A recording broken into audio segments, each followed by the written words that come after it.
लड़की देखले भेज के क्या दलिया गलती पैसा के लोभ से मारे छपलटी हो बाबू लड़की देखले भेज के क्या दलिया गलती पैसा के लोभ से मारे छपलटी आ तू तो तिलक दहेज पर भी कई छो हौ बाऊ बियाह हम नहीं करब। अरे चुप हमर 4 गो भैंसी संभाल के उहे लेके ठीक छौ।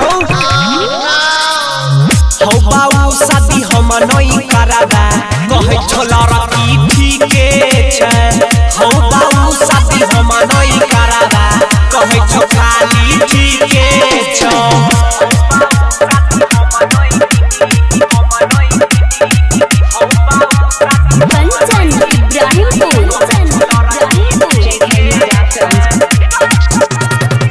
कुछ दिन में बोलै लगता कढ़िया झौसा हो सहे पड़ता या वही जले भो तिलक में पैसा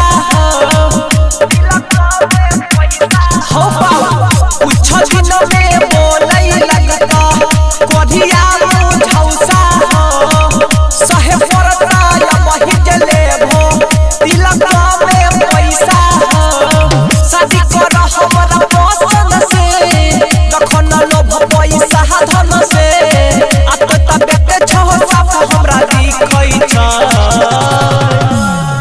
हौ बाऊ बियाह हम नहीं करब। की रे प्रिंसवा काहे नहीं बियाह करबी की दिक्कत छै ओकरा में सब कुछ तो ठीके छै।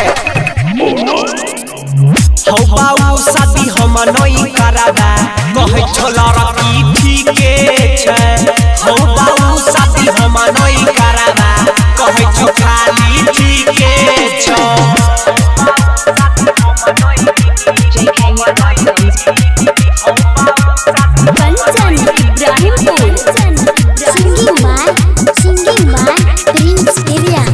ई चीज देता ऊ चीज देता कोई रखल हो हम सुइन के कहने रहो बढ़िया घर में रिश्ता करबौ चुइन के। हौ बाऊ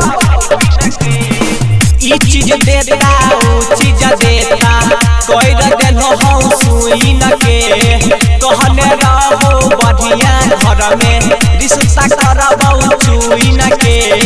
प्रदीप सूरज से बतलिए हो पता प्रिंस से लगलिए हो अरे तो धीरज हो सही सही लिखै छ।